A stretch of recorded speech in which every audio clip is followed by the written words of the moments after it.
Today we are going to look at our bad boy of art, Caravaggio. We'll take a look at his life and what Baroque style of painting is and how Caravaggio used it to get himself out of trouble. I'm using high-res photos of his work while we are learning a little of his life. So by the end you have a better idea of who Caravaggio was and maybe add a new dimension to your work. See you, on the other side.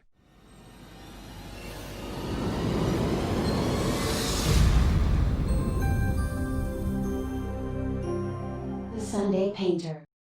Please click and subscribe, hit the like button and don't forget the little bell so you will be the first when we have an inspirational idea.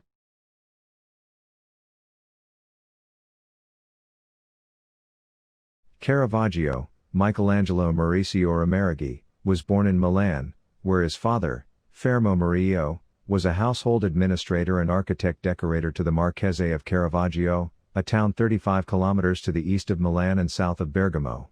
In 1576 the family moved to Caravaggio to escape a plague that ravaged Milan, and Caravaggio's father and grandfather both died there on the same day in 1577. Caravaggio's mother died in 1584, the same year he began his 4-year apprenticeship to the Milanese painter Simone Pietrosano, described in the contract of apprenticeship as a pupil of Titian. Tiziano Vicelli or Vecellio, known in English as Titian, was an Italian painter during the Renaissance, considered the most important member of the 16th century Venetian school. Titian was one of the most versatile of Italian painters, equally adept with portraits, landscape backgrounds, and mythological and religious subjects. His painting methods, particularly in the application and use of color, exercised a profound influence not only on painters of the late Italian Renaissance, but on future generations of Western art. Back to Caravaggio, he was an Italian painter active in Rome for most of his artistic life. During the final 4 years of his life he moved between Naples, Malta, and Sicily until his death. His paintings combine a realistic observation of the human state, both physical and emotional, with a dramatic use of lighting, which had a formative influence on Baroque painting. Baroque painting encompasses a great range of styles, as most important and major paintings during the period beginning around 1600 and continuing throughout the 17th century, and into the early 18th century is identified today as Baroque painting. In its most typical manifestations, Baroque art is characterized by great drama, rich, deep color, and intense light and dark shadows. Caravaggio employed close physical observation with a dramatic use of chiaroscuro that came to be known as tenebrism. He made the technique a dominant stylistic element, darkening shadows and transfixing subjects in bright shafts of light. Caravaggio vividly expressed crucial moments and scenes, often featuring violent struggles, torture, and death. He worked rapidly, with live models, preferring to forego drawings and work directly onto the canvas.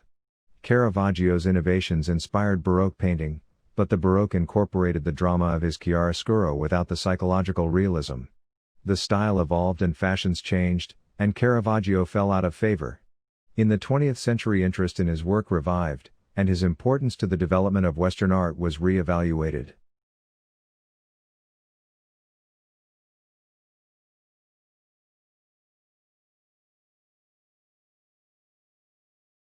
Caravaggio's tenebrism, a heightened chiaroscuro, brought high drama to his subjects, while his acutely observed realism brought a new level of emotional intensity. Opinion among his artist peers was polarized. Some denounced him for various perceived failings, notably his insistence on painting from life, without drawings, but for the most part he was hailed as a great artistic visionary. The painters then in Rome were greatly taken by this novelty, and the young ones particularly gathered around him, praised him as the unique imitator of nature, and looked on his work as miracles. For the most part each new painting increased his fame, but a few were rejected by the various bodies for whom they were intended, at least in their original forms, and had to be repainted or find new buyers. The essence of the problem was that while Caravaggio's dramatic intensity was appreciated, his realism was seen by some as unacceptably vulgar. A cardinal's secretary wrote, "In this painting there are but vulgarity, sacrilege, impiousness and disgust. One would say it is a work made by a painter that can paint well, but of a dark spirit, and who has been for a lot of time far from God, from his adoration, and from any good thought." Now on to the bad boy part. Caravaggio led a tumultuous life. He was notorious for brawling, even in a time and place when such behavior was commonplace, and the transcripts of his police records and trial proceedings fill many pages. Bellary claims that around 1590 to 1592, Caravaggio, already well known for brawling with gangs of young men, committed a murder which forced him to flee from Milan, first to Venice and then to Rome. Episodes of brawling and violence grew more and more frequent. Caravaggio was often arrested and jailed. Caravaggio was arrested several times for possession of illegal weapons and for insulting the city guards. He was also sued by a tavern waiter for having thrown a plate of artichokes in his face. In 1605, Caravaggio was forced to flee to Genoa for 3 weeks after seriously injuring Mariano Pasqualone di Accumuli, a notary, in a dispute over Lina, Caravaggio's model and lover. Caravaggio's patrons intervened and managed to cover up the incident. Upon his return to Rome, Caravaggio was sued by his landlady Prudenzia Bruni for not having paid his rent. Out of spite, Caravaggio threw rocks through her window at night and was sued again. In November, Caravaggio was hospitalized for an injury which he claimed he had caused himself by falling on his own sword, which I think it was a sword fight where he didn't come out on top. Caravaggio's gravest problem began on May 29, 1606, when he killed Ranocchio Tomasoni, a gangster from a wealthy family, in a duel with swords at Campo Marzio. The two had argued many times, often ending in blows. The circumstances are unclear and the killing may have been unintentional. Many rumors circulated at the time as to the cause of the duel. Several contemporary avvisi referred to a quarrel over a gambling debt and a palacorda game, a sort of tennis, and this explanation has become established in the popular imagination. Other rumors, however, claimed that the duel stemmed from jealousy over Philide Melandroni, a well-known Roman prostitute who had modeled for him in several important paintings. Tomasoni was her pimp. Caravaggio's patrons had hitherto been able to shield him from any serious consequences of his frequent duels and brawling, but Tomasoni's wealthy family was outraged by his death and demanded justice. Caravaggio's patrons were unable to protect him. Caravaggio was sentenced to beheading for murder, and an open bounty was decreed enabling anyone who recognized him to legally carry the sentence out. Caravaggio's paintings began to obsessively depict severed heads, often his own, at this time. Caravaggio was forced to flee Rome. He moved just south of the city, then to Naples, Malta, and Sicily. Following the death of Tomasoni, Caravaggio fled first to the estates of the Colonna family south of Rome, then on to Naples, where Costanza Colonna Sforza, widow of Francesco Sforza, in whose husband's household Caravaggio's father had held a position, maintained a palace. In Naples, outside the jurisdiction of the Roman authorities and protected by the Colonna family, the most famous painter in Rome became the most famous in Naples. On to the end.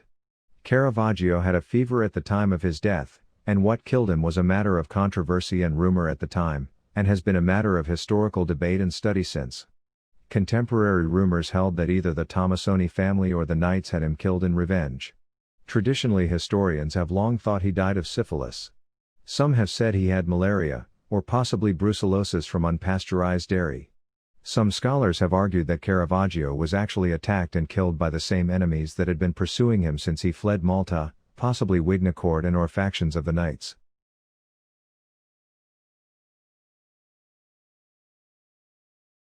So what was Caravaggio's contributions to Baroque painting? Caravaggio put the oscuro, shadows, into chiaroscuro. Chiaroscuro was practiced long before he came on the scene, but it was Caravaggio who made the technique a dominant stylistic element, darkening the shadows and transfixing the subject in a blinding shaft of light. With this came the acute observation of physical and psychological reality that formed the ground both for his immense popularity and for his frequent problems with his religious commissions. He worked at great speed, from live models, scoring basic guides directly onto the canvas with the end of the brush handle. Very few of Caravaggio's drawings appear to have survived, and it is likely that he preferred to work directly on the canvas. The approach was anathema to the skilled artists of his day, who decried his refusal to work from drawings and to idealize his figures. Yet the models were basic to his realism. Caravaggio had a noteworthy ability to express in one scene of unsurpassed vividness the passing of a crucial moment. In the following generation the effects of Caravaggio, although attenuated, are to be seen in the work of Rubens, Vermeer, Rembrandt, and Velázquez. There you have a general feel of who Caravaggio was. There is so many interesting facts and works I did not put in this video. Check out the interesting links in the description below to find more about Caravaggio.